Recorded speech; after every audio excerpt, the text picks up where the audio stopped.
What do you get when you cross Guitar Hero with an arcade fight stick, a dexterity-heavy two-handed finger input rhythm game that just replaces the plastic guitar with a arcade control panel? This is the PlayStation 2 version of Guitar Hero, the OG classic. This is all possible because the first 3 main entries of Guitar Hero, plus its 2 spin-offs for PlayStation 2, used this plastic controller, but also had native PlayStation 2 controller support built in as a backup. Because of this, one could build a custom control panel that maps all the fret buttons, those being L1, L2, R1, R2, and X. A strum button is not needed as the optional controller support means any press of a fret button on a controller also contains the strum input. So the core of this arcade cabinet is the buttonized version of Guitar Hero, which is really just a custom panelized controller that looks like this. The control panel has 2 rows of these fret buttons. Again, we're leaning into the backup controller input option of the early entries of Guitar Hero. The compromise is we have to press every single button occurrence of each note. With the abundance and speed of notes, 2 hands are required at most times. This makes the skill ceiling still quite high, and hammer-ons, pull-offs, all those techniques still work. And with the need for a second hand, that introduces a new mechanic, which is managing your hand placement while negotiating on these notes. The second row of buttons aids in some chords and fret walking, but the real need for 2 of these button rows are the shredding sections where 16th and 32nd notes are present. I tried to lay the Guitar Hero functions as accessible as possible, but not limit the control panel to just specifically this game. The rest of the PlayStation 2 buttons are mapped as follows. The D-pad directions are on the upper left, and triangle, square, and circle are in this kind of circular arrangement. Making this universal layout was sort of an afterthought, but it did come through with some just guessing, drilling, and checking, and overall it was kind of comfortable. These face buttons are needed anyway because there's no other way to navigate the Guitar Hero game menu without the main controller buttons mapped. Without the plastic guitar, menu navigation defaults to triangle and X instead of the auxiliary shoulder buttons R1, L1, and so on.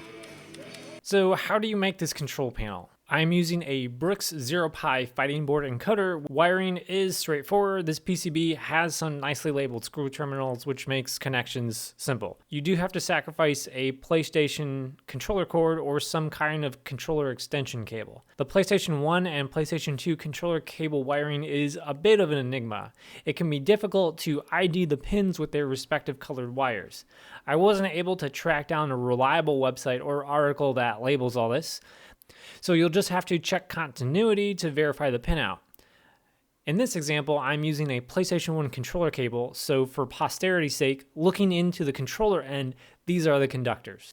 Some wires are not used in this encoder, like the DualShock vibration feedback. Your results will vary, especially with the wire colors. These probably will change. The top of this control panel is a matte black acrylic plastic. This plastic has a slight texture to it which hides that greasy and sweaty finger buildup, ideal for this kind of play. The arrow key layout is the controller's D-pad. The direction arrows are from this custom PCB I made. They are just Cherry MX switches and a breakout board that matches a SanWa joystick pinout, which makes easy compatibility for these types of arcade encoders. The extra button is not used, but it could be wired to the PlayStation button for PlayStation 3 compatibility. Sadly, one function had to be cut. The whammy bar is mapped to the left analog stick, and that is non-existent on this control panel. It's more form than function. It was a necessary cut as the Brooks encoder does not have an analog input compatibility.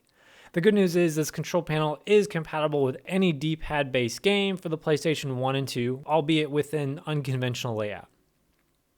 This arcade cabinet is really just a glorified PlayStation 2 kiosk in the shape of an arcade cabinet. It's kind of an amalgamation design of a Neo Geo MVS13 cabinet, but at a 2/3 scale. The monitor is a standard 13-inch tube TV from the early 2000s with composite inputs.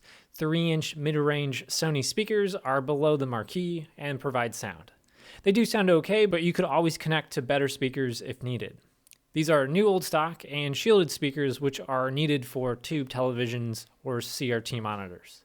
The cabinet is pretty modular for serviceability and differing game configurations. The control panel is removable and can be swapped for another more traditional one to match your game. So speaking of control panel versatility, I did build basic arcade game compatibility into this control panel. It was more of an afterthought, but it was required to avoid having to swap control panels every time I changed something to non-Guitar Hero. The D-pad is in the upper left, and the main face buttons X, square, triangle, and circle are on the right in a somewhat reachable pattern. Compromises were made, but it's not terribly awkward given the control panel's main priority is Guitar Hero. It works fine for D-pad-based arcade games too. So this control panel is just a PlayStation 1 and PlayStation 2 controller with an arcade-flavored layout. And unfortunately, it's not compatible with the later entries of Guitar Hero when the full band instrument craze took off. After Rock Band and Guitar Hero World Tour, these phases kind of introduced plastic input controllers that moved on to USB-type devices or just required a USB hub for the number of instruments. And by then, any native controller support was dropped for whatever reason. So you'll need that specific instrument controller to get past any of the menus to actually play the game. You could rebuild another control panel by sacrificing one of the actual instruments to make the later Guitar Hero and Rock Band entries work, but at these prices, I'm just going to pass. When it comes to the overall cabinet assembly, I plan to talk about this arcade in depth in a later video. I've been building my own handmade arcade for consoles for a while, and I'm still not done. So, subscribe or something if you want to know more.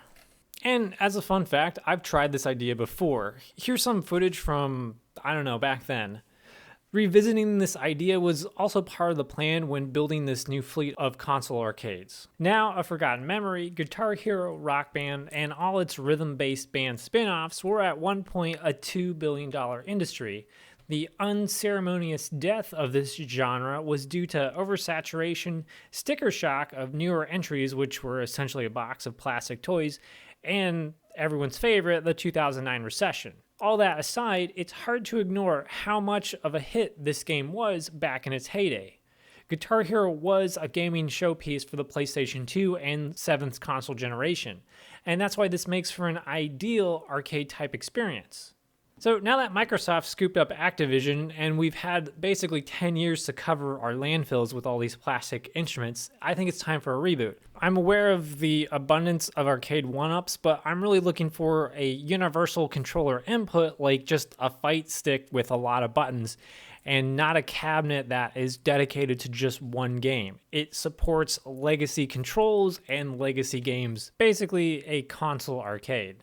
And that's what this arcade is intended to be. It, in theory, supports the entire PlayStation 1 and PlayStation 2 catalog, except analog controls.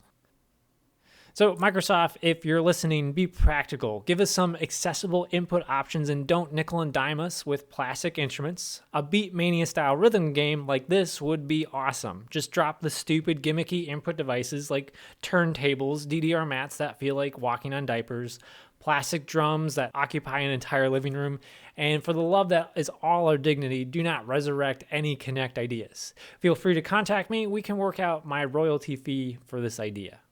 And everyone else, thanks for watching.